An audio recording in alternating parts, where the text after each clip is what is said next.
குரு வாழ்க. குரு வாழ்க. குருவே துணை. இந்த அரும் பிறவியில் முன்வினை அறுத்து எல்லையில்லா மெய்ப்பொருளை அடைவதற்கு வந்த ஒரு உதவி குரு உயிரின் சேர்க்கை. வணங்கி குரு திருவடியை வாழ்த்தி வாழ்வோம். வாழ்க வளமுடன். இன்று இங்கு இணையம் வழியாக இணைந்திருக்கும் உங்கள் அத்துணை பேருக்கும் எனது பணிவான வணக்கங்களையும் வாழ்க வளமுடன் என்ற இனிமையான வாழ்த்துக்களையும் தெரிவித்து மகிழ்கிறேன். இன்று நமக்கு மிக சிறப்பான முறையில் 9 மைய தவம் வழிநடத்திய நமது அன்பிற்கும் பெருமதிப்பிற்கும் உரிய பேராசிரியர் அருள்நிதி புவனா அம்மா அவர்களும் அவர்களது அவர்தம் அன்பு குடும்பமும் அருள் பேராற்றல் கருணையினால் அனைத்து நலங்களும் பெற்று மேலோங்கி வாழ்க வளமுடன், வாழ்க வளமுடன், வாழ்க வளமுடன். அருள் உள்ளம் கொண்ட இருபால் மெய்யன்பர்களே, இன்றைய நிகழ்வுகள் அனைத்தையும் நம் குரு வேதாத்திரி மகர்ஷி அவர்களே முன்னின்று நடத்தி தருவாராக. வெள்ளறிவுக்கு உள்ளிருந்து மேலிருந்து கீழ் விழுந்து உள் உயிரை சுத்தம் செய்வான் ஒருவன். அவனை உணர்ந்து கொண்டால் அவன்தான் இறைவன். குருவடி சரணம். உலகம் சமநிலை பெற வேண்டும், உயர்வு தாழ்வில்லா நிலை வேண்டும். கவிஞனின் அந்த காலத்து வரிகள். இதை அப்படியே உண்மையாக்க பாடுபட்டவர் இந்த காலத்து நம்ம மகான். 20ஆம் நூற்றாண்டிலே 14/8/1914 அவதரித்து நமக்கு குண்டலினி யோகம் தந்த தத்துவ ஞானி வேதாத்ரி மகர்ஷி அவர்களின் பொற்பாதங்களை வணங்கி இன்றைய சிந்தனைக்குள் செல்வோம். வாழ்க வளமுடன். ஒரு இடத்துல மழை பெய்யுது, மழை நீர் ஓடி வருது, இடையில மேடு பள்ளம், சிறிது நேரத்துல பள்ளமாயிருது, அந்த மேடும் பள்ளமாயிருது. அடுத்த மழையின் போது பள்ளத்தில் தண்ணீர் எளிதாக ஓடும். அது போலத்தான் இந்த அகத்தவம் என்கிற அகநோக்கு பயணமும். அடிமேல் அடி அடித்தால் அம்மியும் நகரும். இந்த வினைகளும் அப்படித்தான். தவம் செய்ய செய்ய மனம் உள்ளே திருப்பி விட விட மன தூய்மையும் வினை தூய்மையும் கண்டிப்பாக நம்மால் எட்ட முடியும். தூங்காமல் தூங்குதல், அந்த சுகம் காண்பது எப்போது? அப்படி ஒரு சுகத்தை தருவதுதான் மகான் தந்த மனவளக்கலை. நேருனா முளம் சறுக்குது என்பார்கள். ஆனால் மனவளக்கலைஞராகிய நமக்கு இந்த பயணமானது உயர்வு நிலைதான். முளம் ஏறும், சான் சறுக்கும். தவம் தொடர்ந்து செய்ய செய்ய கொஞ்சம் கொஞ்சமாக அந்த சறுக்கல் முற்றிலுமாக நின்றுவிடும். அப்புறம் என்ன? ஏர்முகம்தான். குற்றம் சொல்லும் குறைகளை மாற்றிக்கொள்ள முடியும். இது ரொம்ப முக்கியமானது. இந்த அகத்தவ நோக்கு பயணத்துல என்ன நமக்கு கிடைக்கக்கூடிய ஒரு பலன் என்னன்னா, மெயினானது. ஏன்னா இதுதான் மனுஷனுக்கு மனசுமையை ஏத்துறது. நம்ம மனசுமே மற்றவங்க மனதையுமே சுமையை ஏற்றி விட்டுரும். அதாவது குற்றம் சொல்லும் குறைகளை மாற்றிக்கொள்ள முடியும். நம்ம குறைகளை முதல்ல நம்ம மாத்திக்கிறோம். Be simple and be sample என்கிறார் மகரிஷி. ஆன்மா செய்த பழி செயலுக்கு கிடைத்த தண்டனை தான் உடம்பு என்கிறார் ஆதிசங்கரர். அப்போ ஆன்மா தூய்மை பெற்றால் அங்கே பழி செயல் இல்லை. அதன் பின்பு இனி ஒரு பிறவி, அதாவது உடம்பும் இல்லை. நல்ல அன்பு உள்ளம் கொண்ட மனிதர்கள் கூட வாழ்க்கையில் துன்பப்படுவதே நாம் பார்த்துக்கிட்டு தான் இருக்கோம். இப்ப எல்லாருமே அவர்களின் முந்தைய தவறுக்கான வினைகள் தான் தற்போது அவர்கள் அனுபவித்து வரும் கஷ்டங்கள் என்ற ஆழமான புரிதல் ஏற்பட துவங்கும். எப்போ? உள்நோக்கி பயணிக்கும் போது. அந்த புரிதல் ஏற்படும் போது எதையும் ஏற்றுக்கொள்ளும் பக்குவம் வந்துவிடும். அப்படிப்பட்ட பக்குவத்தை அடையும் போது நம்மில் உள்ள 95% கர்மங்களை நமக்காக வேறு ஒருவர் அனுபவித்து விடுவார். இதுவும் அகத்தவத்தின் மகிமைதான். உதாரணத்திற்கு, ஞானி ஒருவர் கூட்டம் நிறைந்த ஒரு தெரு வழியே சென்று கொண்டிருந்தார். திடீரென்று அங்கே உள்ள சாக்கடையில் அவரே குதித்து விட்டு பக்கத்தில் உள்ள தண்ணீர் குழாயில் காலை கழுவி விட்டு சென்று விட்டார். அந்த ஞானியை பொறுத்தவரை அவர் செய்யும் எந்த செயலுக்கும் வினை என்ற ஒன்று ஏற்படுவது கிடையாது. காரணம், அவருக்குள்ள பாத்தீங்கன்னா வெறும் வெற்றிடம் தானே இருக்கு. அதாவது அவருக்கு மனம் என்ற ஒன்று கிடையாது. உள்ளே அனைத்துமே சூனியமாகத்தான் இருக்கும். அவரிடம் எந்த எண்ணங்களும் உதிப்பதும் கிடையாது, மறைவதும் கிடையாது. இருந்தா தானே மறைகிறதுக்கு. இதுவே சும்மா இருப்பது என்று சொல்லப்படுகிறது. இப்ப கிளைமேக்ஸ் வருது பாருங்க. ஒரு நபர் அந்த ஞானி மீது கொண்டுள்ள தீவிர பக்தியால அந்த வெற்றிடத்தில் அந்த நபரின் எண்ணங்கள் சுற்றி கொண்டிருக்கும். அதாவது அந்த ஞானி மேல ஒருத்தர் தீவிரமா ஒரு பற்று வச்சிருக்காருன்னு வச்சுக்கோங்க, பக்தி. அப்ப என்ன ஆகுது, இவருடைய பக்தியானது இவர்கிட்ட இருக்கும்போது இவருடைய பதிவுகள் பூரா என்ன செய்யுதுன்னா, இவருக்கு தெரியாமலே ஞானி அப்படியே புரிஞ்சுறாரு. அந்த நபருக்கு அன்று சாக்கடையில் விழுந்து அடிபட வேண்டும் என்ற விதி இருக்கும். யாரு? இந்த பக்தி அதிகமான நபருக்கு. ஆனால் அந்த நபர் உண்மையாக தீவிர பக்தனாக இருப்பதால் அந்த நபருக்கு பதிலாக அந்த ஞானி அந்த விதியை முடித்து வைக்கின்றார். மேலும் அந்த ஞானியின் மீது நம்பிக்கை கொண்டுள்ள ஒவ்வொருவரின் எண்ண அலைகளும் அங்கே உள்ள வெற்றிடத்தில் சுற்றி கொண்டே இருக்கும். இதுதான் இந்த இடத்துல என்ன அப்படின்னா, அந்த நபர் மட்டும் இல்ல அந்த ஞானி மேல பற்று வச்சிருந்தது பக்தி இதுல சுத்தி உள்ளவங்களும் அவர் மேல வச்சிருக்கிறதுனால என்ன ஆகுதுன்னா, இதனுடைய தாக்கம் அங்க இருக்கு. இதுதான் நமக்கு சக்தத்துல அடிக்கடி மகான் சொல்றதும். அது மாதிரி தன் தவறை உணர்ந்து உண்மையாக நடக்க தொடங்கும் போது அந்த ஞானி ஏதோ ஒரு செயலின் மூலம் அவர்களின் பாவ புண்ணிய கணக்குகளை அழித்து விடுவார். முடிவில் அந்த ஞானியின் நிலைக்கு இவர்களும் உயர்ந்து விடுவார்கள். நம்ம மகான் கூட பாருங்களேன், எனக்கு அவருடைய குணமும் அதுதானே. நம்ம வசதி பாக்குறதுதான் நம்ம குரு மகேஷுடைய ஒரு எண்ணமே மனசுல. அத மாதிரி தான் இந்த நம்ம சொன்ன ரெஃபர் பண்ண சமாச்சாரங்கள். அதனால ஞானியில அருகில் இருக்கும்போது எதையும் கேட்காதீர்கள் என்று கூறுவார்கள். இப்ப பக்கத்துல நம்ம உட்கார்ந்துட்டு இருக்கோம், சத்சங்கத்துல ஒரு ஞானி பேசிட்டு இருக்காருன்னு வச்சுக்கோங்களேன், அந்த சமயத்துல அவர்கிட்ட கேள்விகளே கேட்கக்கூடாது அப்படிங்கிறத கூட சொல்லுவாங்க. ஏன்னா ஏன்னா அந்த அப்படிப்பட்ட ஞானியிடம் எதையும் நாம் கேட்டுத்தான் பெற வேண்டும் என்ற அவசியமே அங்கு கிடையாது. மாறாக நாம் கேட்க நினைப்பது கூட சிறியதாகத்தான் இருக்கும். அந்த ஞானி கொடுக்க நினைப்பதோ கணக்கில் அடங்காதவையாக இருக்கும். இதற்கு அவரிடம் குருவிடம் பூரண சரணாகதி அடைவதே சிறந்தது. இதில் பூரண சரணாகதி என்பது இனி அனைத்தும் உன் செயல் என பற்றுக்களை துறப்பதுதான் அந்த பூரண சரணாகதி அப்படிங்கிறது. நான் என்ற எண்ணத்திற்கு பதிலாக இனி எல்லாம் நீ என்ற எண்ணத்தை கொண்டு வருவதே பூரண சரணாகதி. அதன் பிறகு நமக்கென்று தனிப்பட்ட எந்த ஒரு செயலும் இருக்காது, இருக்கவும் கூடாது.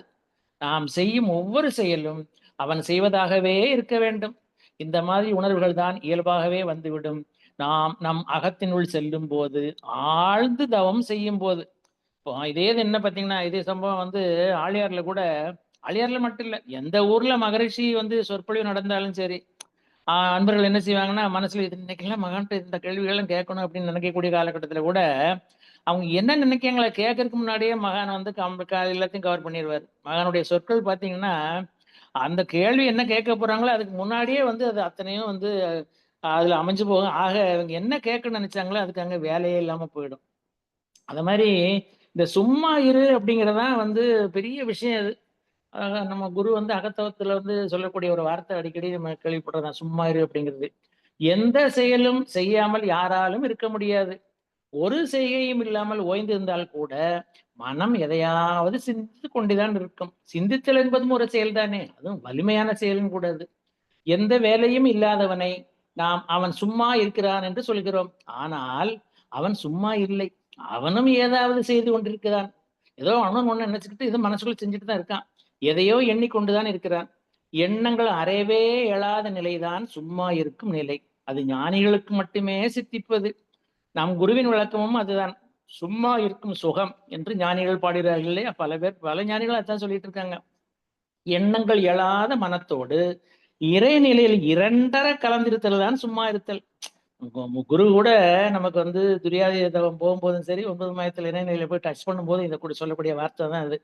அதே போல நாம் நினைப்பது போல உருப்படியான செயல் ஏதும் செய்யாமல் ஓய்ந்து கிடத்தல் சும்மா இருத்தல் அல்ல. சும்மா ஐடியில உட்கார்ந்துட்டு இருக்கிறது சும்மா இருக்கிறது கிடையாது. ஆங்காரம் உள்ளடக்கி ஐம்புலனை சுட்டறுத்து தூங்காமல் தூங்கி சுகம் பெறும் நிலையாகிய சும்மா இருத்தல் இருக்கும் ஞானிகள் கூட உலக நன்மைக்காக மக்களின் ஆன்ம ஈடேற்றத்திற்காக பலவித கைங்கரியங்கள் செய்து கொண்டுதான் இருக்கிறார்கள். நாடி வருபவர்களுக்கு உபதேசம் செய்திருக்கிறார்கள். நல்ல பல நூல்களை அள்ளியுள்ளார்கள். ஆக செயலின்றி இருத்தல் யாருக்கும் இயலாது. மனிதனாக பிறந்துவிட்ட யாருமே கருமத்தை கைவிட முடியாது என்று பகவத்கீதை கூறுகிறது. தொடர்ச்சியாக செய்யப்படும் சிறு சிறு செயல்கள் சம்பவங்கள் ஆகின்றன. சம்பவங்கள் என்ற சங்கிலி பிணைப்பால் வாழ்க்கை தேர் நகர்கிறது. இதுதான் இயற்கையில நடந்துட்டு இருக்கக்கூடிய வாழ்க்கை அப்படிங்கிறத நம்ம பார்த்துட்டு தான் இருக்கோம். நாம் செய்யும் சிறு சிறு செயல்களிலும் நிகழும் சம்பவங்களிலும் அதிக விழிப்புணர்வோடு இருந்து அவற்றோடு ஒன்றிணைந்து ஈடுபாட்டுடன் அனுபவித்துக் கொள்ள பழகி போனோமே ஆனால் நாம் வாழத் தொடங்கி விட்டோம் என்று பொருள். இதுவும் மகரிஷியினுடைய கோட்பாடுகள் தான். அவர் சொல்லக்கூடியதே நமக்கு என்னன்னா, நமக்கு உலகத்தோட ஒட்ட ஒழுகல் பலகற்றும் கல்லார் அறிவிலாங்கபடி உலகத்துல என்ன நடக்கோ அதுக்கேற்ற மாதிரி நம்மளை மாத்திக்கணும் அப்படிங்கிறது தான். இப்ப திருவள்ளுவர் கூட என்ன சொல்றாரு அப்படின்னா, அதாவது அகநோக்கி இப்ப நம்ம பயணிக்கிறோம் அப்படிங்கிறதான தலைப்பு. இதுல குறள் என்ன சொல்லுது பாருங்க, ஒன்னார் திரளும் உவந்தாரை ஆக்கலும் எண்ணின் தவத்தான் வரும். அதாவது தமக்கு எதிரியாக அதாவது எதுக்கு என்ன செய்யுன்னா, ஒருத்தர் வராரு, அவர் யாரு அப்படின்னா எதிரி பகைவர். அதாவது தமக்கு எதிராக துன்பத்தை கொடுக்கின்ற பகைவரை அச்செயலுக்கேற்ப வருந்துமாறு செய்தலும், தன்னை நம்பி வணங்கி அன்பு செய்பவரை மேன்மவரை செய்தலும் தான் தவத்தில் அப்படிங்கிற மாதிரி வள்ளுவ பெருந்தைய கொண்டு போறாரு. அது மட்டும் இல்லாம இன்னொன்னு ஒரு குறள் என்ன சொல்லுது அப்படின்னா, வேண்டிய வேண்டியாங்க இதழால் செய்தவம் ஈண்டு முயலப்படும்.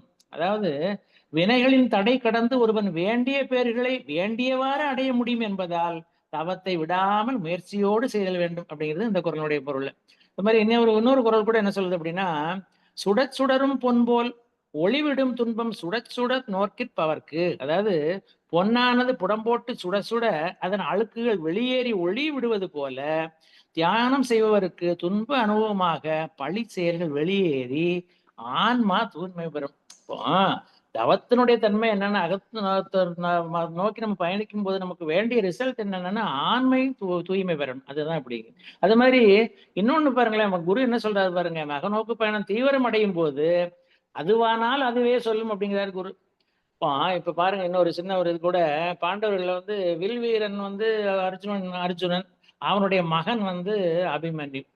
அப்போ இந்த அங்க அபிமனுடைய வீட்டுக்கு ஒரு முனிவர் வராரு. வீட்டுல அபிமன்யு இல்லை. ஆனாலும் அந்த முனிவரை வரவேற்று அபிமனுடைய மனைவி உத்தரவிலே அவரை வரவேற்று உட்கார வைக்கிறாப்புல. அப்போ உடனே முனிவருக்கு ரொம்ப சந்தோஷமாயி போகுது. உடனே ஆசி வழங்குறாரு. ஆசி வழங்கிட்டு இருக்கும்போது ஒரு வித்தியாசமான கண்ணாடி அந்த அம்மாட்ட அது உத்தரேட்ட கொடுக்குறாரு. என்ன சொல்லி கொடுக்குறாருன்னா, இந்த மாய கண்ணாடியில் பார்ப்பவர் முகம் தெரியாது, பார்ப்பவருக்கு யார் பிரியமானவரோ அவரது முகம்தான் தெரியும் அப்படின்னு சொல்லி கொடுக்காரு. ஒவ்வொருவரும் தங்கள் மனதில் யாருக்கு அதிக இடம் கொடுக்கின்றனர் என்பதை அந்த கண்ணாடியை பார்த்து தெரிந்து கொள்ளலாம் அப்படின்னு ஒரு அதுல ஒரு சின்ன ஒரு இதை பத்த வச்சு விட்டுறாரு. உடனே உத்தர என்ன செய்யறா, மாயா கண்ணாடியை உத்து பாக்குறா. அவள் இதயத்துல வீட்டிருக்கக்கூடியது யாரு, அபிமன்யும் தெரியறான். அப்போ கொஞ்ச நேரத்துல அபிமன்யு வீட்டுக்கு வராப்புல. அந்த கண்ணாடியை கேள்விப்பட்ட உடனே அபிமன்யுக்கு ஒரே ரொம்ப ஒரு வியப்பு. உடனே கண்ணாடியை பார்த்தபோது அந்த கண்ணாடியில என்ன தெரியுது, உத்தரையருடைய முகம் தெரியுது. ஆக இருவரும் மனமொத்த தம்பதியாக இருப்பது கண்டு 2 பேருக்கும் ஏக சந்தோஷம். அந்த நேரத்துலதான் அங்கதான் இப்ப குறுக்க நுழையிறாரு, வராரு கண்ணன். அங்க வராரு. வந்த உடனே 2 பேரும் ஏதோ கண்ணாடியை பார்த்து ஆச்சரியமா பேசிக்க, என்ன விஷயம் அப்படின்னு கேட்ட உடனே அபிமன்யு சொல்றாப்புல, மாமா இது மாதிரி ஒரு கண்ணாடி ஒரு முனிவர் வந்தாரு, இதை கொடுத்துட்டு போயிருக்காரு, இந்த கண்ணாடியை பாருங்களேன், இதில் நீங்க தெரிய மாட்டீங்க, உங்க மனசுல யார் இருக்காங்களோ அவர் தான் தெரியவாருன்னு சொன்ன உடனே அபிமன்யும் இன்னொரு விதையும் சொல்றாப்புல, எப்படி உங்க மனசை கவர்ந்தது என் அத்தை ருக்குமணியா பாமா வாங்குறது நாங்க எங்களுக்கு தெரிஞ்சு போகல, இப்ப கொண்டு வெளியில தெரிஞ்சு போகும்ல அப்படிங்கிற மாதிரி வேடிக்கையா சொன்ன உடனே கண்ணன் என்ன செய்றாரு, கண்ணாடி முன்னாள்னு பாக்குறாரு. அப்ப கண்ணாடியில என்ன செய்ய, முகம் சகுனியினோட உருவம் தெரியுது. அப்போ என்னடா ஆச்சரியமா இருக்குன்னு 2 பேரும் அபிமன்யும் உத்தரையும் ஒருத்தர் பாத்துக்கிறாங்க. இது என்ன விந்தை, பாமா ருக்மணியை விட உங்கள் நினைப்பில் இறகியும் இருப்பது சகுனியா, நம்ப முடியலையேன்னு அபிமன்யு சொல்றாப்புல. உடனே கண்ணன் சொல்றாப்புல, அபிமன்யு என்னை வணங்குவர்கள் கூட காரியமாக வேண்டுமென்றால் தான் என்னை நினைப்பார்கள், ஆனால் தூக்கத்தில் கூட என்னை வீழ்த்த வேண்டும் என்றே துடிக்கிறான் சகுனி, எப்போதும் அவனுக்கு என் நினைவு, சரி அதனால எனக்கும் அவன் நினைவு அப்படின்னு சொன்ன. ஆக நாம் எதை நினைக்கிறோமோ அதுவாக மாறுவது மட்டுமல்லாமல் அது அப்படியே நடக்கும் அப்படிங்கிறதான் குரு நமக்கு கொடுத்த ஒரு இது தவத்தினுடைய தன்மைகளை பத்தி வரும்போது. அதே போல இன்னொரு விஷயம் என்ன அப்படின்னா, இது இந்த ஈகோ சமாச்சாரம் தவத்தினுடைய தன்மைகளை பார்க்கும்போது பார்த்தீங்கன்னா, நமக்கு ஒவ்வொருத்தருடைய ரொட்டீன் லைஃப்ல வீட்டிலையும் சரி வெளியில ஆபீஸ் மேட்டர்களையும் சரி எங்க போனாலும் லேச தூண்டி விட்டா போதும் அந்த ஈகோ மேல நின்னுக்கிறோம். அப்பாவது சொந்தமாவது பந்தமாவது நட்பாவது சுப்பீரியராவது ஒருத்தரும் கிடையாது. பாருங்களேன், ஒரு எலி ஒரு வியாபாரி வீட்டுல இருந்து வைரத்தை விழுங்கிருச்சு. மிகவும் விலை உயர்ந்த வைரம் பார்த்துக்கோங்க அது. அப்போ வியாபாரி என்ன பண்றாரு, அந்த எலியை பிடிப்பாரு, எலியை பிடிக்கக்கூடிய ஒருத்தர் இருப்பாரு, அவரை கூட்டிட்டு வந்து எப்படியாவது அந்த எலியை பிடித்து அதன் வயிற்றுல இருக்கும் வைரத்தை எடுத்து தந்துருங்கன்னு கேட்கிறாரு. எலி பிடிப்பவர் அழகான ஏற்பாட்டோட வந்துட்டாரு. எப்படி? அந்த எலி வந்து கையில சிக்காமல அங்கேயும் இங்கேயும் அது பாட்டுக்கு ஏகப்பட்ட ஓட்டம் ஓடிக்கிட்டு இருக்கு. உடனே திடீர்னு ஒரு நூற்றுக்கணக்கான எலிகள் வந்துருச்சு. அவர் அவர் ஏற்பாடு பண்ணி கொண்டு வந்த எலி தான் அது. அத்தனை எலிகளுக்கிடையும் வைரத்தை விழுங்கிய எலியை அடையாளம் கண்டு அதை சுட்டி வீழ்த்தி அதன் வயிற்றில் இருக்கும் வைரத்தை எடுத்து வியாபாரியிடம் ஒப்படைத்தார் எலி பிடிப்பவர். இங்கதான் வந்து என்னன்னு தெரியுது. அதை பார்த்து அதிசயத்தை வியாபாரி, எப்படி அந்த எலியை மட்டும் அடையாளம் கண்டு கொண்டாய் அப்படின்னு கேட்கிறாரு. அதுக்கு எலி பிடித்தவர் சொல்றாரு, திடீரென்று பணக்காரர் ஆனவர்கள் மற்றவர்களை விட நாம் உயர்ந்தவர் என்ற எண்ணம் கொண்டு மற்றவர்களுடன் சேராமல் தனித்து இருப்பார்கள். அதுபோல வைரம் விழுங்கிய எலி கூட்டத்தோடு சேராமல் ஒதுங்கி தனித்து நின்றது. அதனால் அதை சரியாக சுட்டுக் கொன்றேன் அப்படிம்பாரு. சொல்லுவாங்களே, அற்பனுக்கு வாழ்வு வந்தால் அர்த்தராத்திரில கூட கொடைப்பிடிப்பானாம். 1000 கோடி செல்வம் இருந்தாலும் சொந்த பந்தத்தையும் நல்ல நட்பையும் இழந்தால் ஆபத்து நேரத்தில் உதவ யாரும் இல்லாமல் போய் விடுவார்கள். அதனால தற்பெருமையின் தன்னையே அழித்து விடும். அகநோக்கு பயணமானது அந்த தற்பெருமையை துரத்தி விடும் அப்படிங்கிறதா வந்து இது மகரிஷி நம்ம கொடுத்து வந்தது. இது மாதிரி இன்னொன்னு பாத்தீங்கன்னா, இது மகானுடைய தவத்தினுடைய பயன்கள் நிறைய விஷயம் சொல்லியிருக்காரு. அகநோக்கு பயணத்துல நமக்கு பெறக்கூடிய நன்மைகள் என்னெல்லாம் அப்படிங்கிறத பாத்தீங்கன்னா, முதல்ல மனசு விரிஞ்சிருது. குறுகிய மனதினால தானே பிரச்சனைகளே வரக்கூடியது. அதே மாதிரி இன்னொன்னு சொல்றாரு, இது எண்ணம் சொல் செயல்களை வந்து விழிப்பு நிலை, அதுவும் மகான் கொடுக்கக்கூடியது அயரா விழிப்பு நிலை அப்படிம்பாரு. அதே போல இப்ப நம்ம ஏற்கனவே சொன்ன மாதிரி நடக்கக்கூடியதுதான் நினைக்க செய்து, நினைத்ததையே நடக்க செய்கிறது அப்படிங்கிறதுதான் வந்து இந்த நம்மளுடைய அகநோக்கு பயணமாகிய அகத்தவத்தினுடைய தன்மைகள். அதுபோல இப்ப எந்த தொழிலை செய்யும் போதாலும் சரி, மகான் சொல்றது துரியத்துல மனசை வச்சு பழகிக்கோங்க அப்படிம்பாரு. அதாவது இந்த லைன் என்ன வருது பாருங்க, கருதவத்தில் ஆரம்ப சாதகர்கள் கர்ம ஞான கருவிகளை இயக்கும் போது புருவமத்தி நினைவாக இருக்க வேண்டும். இதையும் சொல்றாரு. புருவமத்தி வந்து ஆக்னியில எப்ப மனசு அங்க புலநடக்கம் உடனே வந்துருது இல்லையா, அதாவது ஆக்னியில அப்படின்னு சொல்றாரு. அப்ப அந்த மாதிரி பார்க்கும்போது இன்னொரு கேள்வி கூட சில அடிக்கடி எல்லாருக்கும் சந்தேகம் வரும். எப்படின்னா, படுக்கும்போது தவம் செய்யலாமா, இரவுல செய்யலாமா அப்படிங்கிற மாதிரி எல்லாம் வந்து இந்த சந்தேகம் வரப்போகுது. மகான்ட்டே கேட்டிருக்காங்க. இப்ப என்ன சொல்றாரு மகான், தவத்திற்கு காலமும் வேண்டியதில்லை, திசையும் கூட வேண்டியதில்லை. அறிவை விரிவான பிரபஞ்ச இணைப்போடு இணைக்கக்கூடிய ஒரு பயிற்சி தான் தவம் அப்படிங்கிறாரு. அதற்கு கால நேரம் கூட பார்க்க வேண்டியதில்லை, எப்பவும் செய்யலாம் அப்படிங்கிறாரு. அது மாதிரி இதெல்லாம் நம்ம மைண்ட்ல வச்சுட்டோம்னு பார்த்தீங்களா, எவ்வளவு தூரம் ஆழ்ந்து தவம் செய்து வருகிறோமோ அந்த அளவுக்கு விவகாரங்கள் ஏற்படக்கூடிய சிக்கல்களையும் அறுத்து கொள்ளலாம். நம்மகிட்ட வரவே செய்யாது, வந்தாலும் அது உடனடியா தீர்வு கிடைச்சணும் அப்படிங்கிறது. தெளிந்த நிலையிலே அந்த சிக்கல்களை தீர்த்து கொள்ளவும், சிக்கல் வராமல் காத்து கொள்ளவும் வேண்டிய விழிப்பு நிலையை அந்த தவமானது கொடுக்கும் என்கிறார் நம்ம குரு. அது மாதிரி இன்னொன்னு என்னன்னா, இப்ப நம்ம வேதாத்திரி மகரிஷி நமக்கு சொல்லக்கூடிய வழிகளில் வந்து ஒரு 10% ஃபாலோ பண்ணாலே நமக்கு எல்லா விதமான நன்மைகளும் கண்டிப்பா இருக்கத்தான் செய்யும். இப்ப அவர் இன்னொரு வார்த்தை என்ன சொல்லி தியானம் அப்படிங்கிறது வடமொழி சொல்லுதான் அது. அதுக்கு நேரான தமிழ் சொல்லுதான் இந்த அகத்தவம் அப்படிங்கிறது. உயிர் மீது மனதை செலுத்தி அமைதி நிலைக்கு வந்து அமைதியின் மூலம் சிந்தனையை சிறப்பித்து அறிவை வளப்படுத்தி, இதுதான் அந்த அறிவை வந்து மேன்மைப்படணும் அப்படிங்கிறது மகான் சொல்லக்கூடியது. அறிவை வளப்படுத்தி வாழ்வில் நலங்காணும் ஒரு சிறந்த உளப்பயிற்சி தான் அகத்தவம் அப்படிங்கிறாரு குரு. அப்போ இதைதான் வந்து இது நம்ம மாணவ பருவத்திலேயே வந்து தொடங்குவதுதான் நல்லது அப்படின்னு சொல்றாரு. பிரபஞ்சம் எனும் பேரை மண்டலத்தை களமாக கொண்டு, பேரியக்க மண்டலம் தான் நமக்கு இது, அந்த இடம் சென்டரா வச்சுக்கணும். களமாக கொண்டு உடல் உயிர் அறிவு என்ற மூன்றும் ஒன்றிணைந்து இயங்கும் ஒரு சிறப்பியக்க நிலையமே மனிதன். மனிதனை பத்தி சொல்லக்கூடிய தன்மையில பாருங்களேன், பேரியக்க மண்டலத்தை சென்டரமா வச்சுட்டு உடல் உயிர் மூணும் வந்து ஒன்றிணைந்து இயங்கணும். உடல் மூணுக்கும் ஒத்திசைவு இருக்கணும் அப்படிங்கிறது தான். உலகில் உள்ள எல்லா தோற்றங்களிலும் எல்லா உயிர்களிலும் சிறந்த மேலான ஒரு இயக்க நிலைதான் மனித உருவம். என்ன சொல்றோம் இல்லையா, இந்த அறிவு இருந்தாலும் 6வது அறிவாக பிறந்த ஒரு மனித உருவம் தான் வந்து மிகச்சிறந்த ஒரு உருவம் அப்படிங்கிறது. அதே போல எல்லாம் வல்ல இறைநிலையை முழுமையாக எடுத்து காட்டும் பிரதிபலிக்கும் கண்ணாடிதான் மனிதன். இப்போ மனிதன் வந்து இறைநிலையிலிருந்து தான் வாரான், திருப்பி இறைநிலையே போகணும் அப்படிங்கிறது தான் அவனுடைய செயல்பாடுகள் அமையணும். இதைத்தான் வந்து குரு என்ன சொல்றாருன்னா, இறைநிலை தான் வந்து தான் அப்படிங்கிறத வந்து பிரதிபலிக்கக்கூடிய கண்ணாடி தான் மனுஷன் அப்படிங்கிறாரு நம்ம குரு. அதே மாதிரி இன்னொன்னு பாருங்க, இந்த இந்த ஈகோன்னு வரக்கூடிய சமயகாலத்துல இதுல மகாபாரதத்துல கீதையில என்ன வருதுன்னா, பாண்டவர்கள் ஒருவனான அர்ஜுனன் தானே சிறந்த பக்தன் எனம் அப்படின்னு அவன்ட்டு ஒரு ஈகோ இருந்துச்சு. கிருஷ்ணன் கூட வந்து ரொம்ப நெருக்கமா இருந்தாலும் கூட, பயபக்தி இருந்தாலும் கூட அவன் என்ன நினைக்கிறான், நான் தான் வந்து மிகப்பெரிய ஒரு சிறந்த பக்தன் அப்படின்னு. கண்ணனுக்கு என்னை விட நெருக்கமானவர் யாரும் கிடையாது. என் உடம்பில் உள்ள ஒவ்வொரு உறுப்பை கேட்டாலும் கண்ணனுக்காக கொடுப்பேனே அப்படின்ட்டு பெருமை பேசிட்டலையாம்.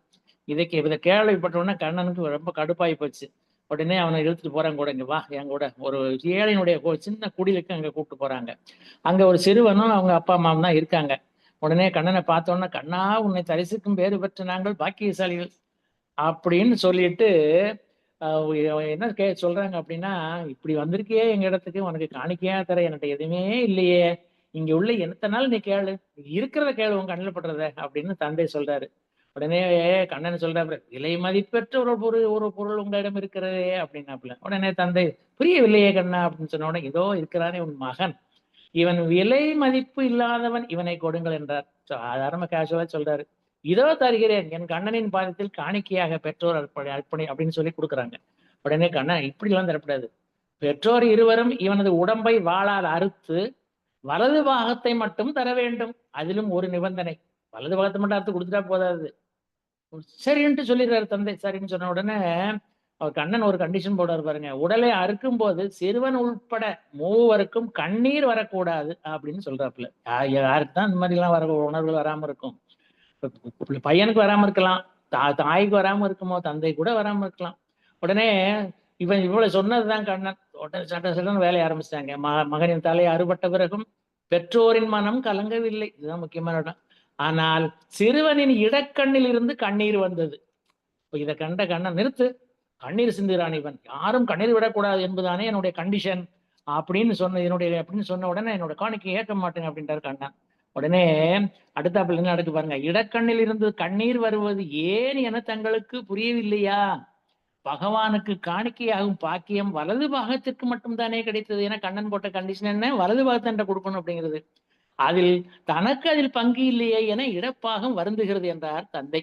இதுல பாருங்க எவ்வளவு ஒரு அருமையான ஒரு விளக்கம் இருக்கு பாருங்க.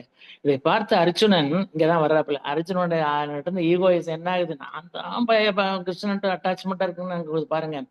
பேச்சளவில் இருக்கும் நான் எங்கே, உண்மையான இந்த பக்தர்கள் எங்கே அப்படின்ட்டு அர்ஜுனனுக்கு பொறி தட்டுது. இவர்களின் பக்திக்கு முன் நான் அற்பமாகி விட்டேனே அப்படின்னு அர்ஜுனன் ரொம்ப வருத்தப்படுறான். இதுல என்னன்னா, அவன் அப்படி சொன்ன உடனே அவன்கிட்ட இருந்து ஆணமெல்லாம் இருக்கிற இடம் தெரியாம போயிடுச்சு. இவ்வளவுதான். இந்த மொமெண்ட்லயும் மறு நிமிஷம் என்னாச்சு, அதான் நடக்கக்கூடியது பக்தி மார்க்கத்துல. சிறுவனை இருந்துச்சுன்னா மக்களும் பெற்றோர் பேரண்ட்ஸ் அதில் சந்தோஷப்பட்டாங்க. ஆக ஆணவ மகன்றால் அங்கே அத்துணை நல்லவைகளும் குடிகொள்ளும். இதுதான் இதுல உள்ள ஒரு தத்துவம். அது மாதிரி இன்னொன்னு என்ன அப்படின்னா, மகான் சொல்லக்கூடிய ஒரு வரிகள் தான் இதுல. அதாவது அடிக்கடி கேள்விப்படுறதுதான், தவம் அந்த காலத்துல எப்படி எல்லாம் இருந்துச்சுன்னா 2 வகை தான் இருந்துச்சு. ஒண்ணு சுவாச பயிற்சி, தவம் செய்யறதுக்கு பிரிவு எலிஜிபிலிட்டின்னு வச்சுக்கோங்களேன். 2 வகை தான் தவம் செய்யற அந்த சுவாச பயிற்சி, ஒண்ணு மந்திரங்களை சொல்லுவது. ஆனா இப்ப மகான் என்ன செஞ்சுட்டாரு, ஒரே நாளில் 12 நாள் பயிற்சியில 2ஆவது நாளே நமக்கு தீட்சை கொடுக்கக்கூடிய நிலைமைகள்லாம் நமக்கு அந்த அளவுக்கு எல்லாம் அவ்வளவு முன்னேற்றம். சிம்பிளா குறுக்கொழியில தான் நமக்கு அந்த தீட்சை கிடைக்கிற வாய்ப்பெல்லாம் நமக்கு மகான் ஏற்படுத்தி கொடுத்துருக்கிறாரு. அதே போல இப்போ தியானத்தினுடைய எண்ண அலைகள்ல மகான் சொல்லக்கூடிய என்ன அப்படின்னா, ஒரு சின்ன இது பாருங்களேன், ஒரு புகை வண்டி ஓடிக்கிட்டே இருக்கும்போது கதவு திறந்துதான் இருக்கு. திறந்து இருந்தாலும் கூட ஓடிக்கிட்டு இருக்கீங்களா, அங்கேயும் இங்கேயும் யாராச்சும் வருவாங்களா? ஒருவர் யாருமே அந்த வழியில திறந்து இருந்த கதவு பக்கம் போய் சும்மா நிற்பாங்க ஒழிய யாரும் யாரும் கிடையாது. ஒரு இடத்துல நிற்கும் போதுதான் பல பேர் இறங்குறாங்க ஏறுறாங்க. அதுபோல நாம் ஏதாயிலும் ஒன்றை நினைத்து கொண்டு ஆராய்ச்சியில் இருக்கும் போதும், நம் எண்ணம் தீவிரமாக வேலை செய்யும் போதும், தொடர்பு கொள்ளும் போதும் சமுதாய மக்களின் எண்ணங்கள் நம்மை அசைக்காது இருக்க பழக வேண்டும். இதுதான் சொல்லுவாப்புல. இப்ப நம்ம தீட்சை கொடுக்கும் போதே என்னதான் அதிர்வுகள் இருந்தாலும் கூட நம்ம எண்ணம் எங்க இருக்கணும், புருவமத்துல தான் இருக்கணும் அப்படிங்கிற மாதிரி. ஆக சமுதாயம் எந்த விதமான அதிர்வுகள் நமக்கு கொடுத்தா கூட நம்மளை பொறுத்தவரையில நம்ம அந்த எண்ணம் அந்த அதிர்வுகள் நம்மளை அசைக்க கூடாது, அந்த அளவுக்கு நம்ம பழகிக்கணும் அப்படிங்கிறது தான். அதே போல நாம் தியானம் செய்ய அறிவை நிறுத்தி பழகும் போது, ஓர்ம நிலை இதை பழகும் போதும் நமக்கு தொடர்புடைய பல பேர்களுடைய எண்ணங்கள் அறிவை மோதும். நம்ம இப்போ தவம் பண்ணிட்டு தான் இருக்கோம். ஆனா நம்ம சுத்தி இருக்கக்கூடியவங்க நம்மளை பத்தி நினைச்சுக்கிறாங்க. எண்ணம் மகான் சொல்லுவார் இல்லையா, எண்ணம் எங்கேயுமே பாயும் அப்படிங்கிற மாதிரி அவங்களுடைய பக்கத்துல இருக்கக்கூடிய எண்ணங்களை நம்மளை அட்டாக் பண்ணத்தான் செய்யும். எல்லாத்தையும் ஆராய்ந்து அறிந்து ஒதுக்கி விட்டு நாம் நிலைக்க பழக வேண்டும் அப்படிங்கிறதுதான் குரு சொல்லக்கூடியது. கால அளவில் படிப்படியாக சுலபமாக இந்த சாதனையை நம்மளால் செய்ய முடியும் அப்படிங்கிறது நான் மகான் சொல்லக்கூடிய ஒரு இது விளக்கம். அதாவது ஒண்ணும் இல்லை, பயிற்சி முயற்சி விடாமுயற்சிங்கிறதான் நம்ம இதுல வரக்கூடியது. அது மாதிரி இன்னொரு இடத்துல கூட என்ன சொல்றாருன்னா, "கண்ணாடி பார்க்க காணலாம் உருவநிலை, உள்நாடி பார்க்க உணரலாம் உயிர் நிலையை." இது வந்து நமக்கு இந்த தவத்துக்கான ஒரு தன்மையில வரக்கூடியது தான், அகநோக்கு பயணத்துல.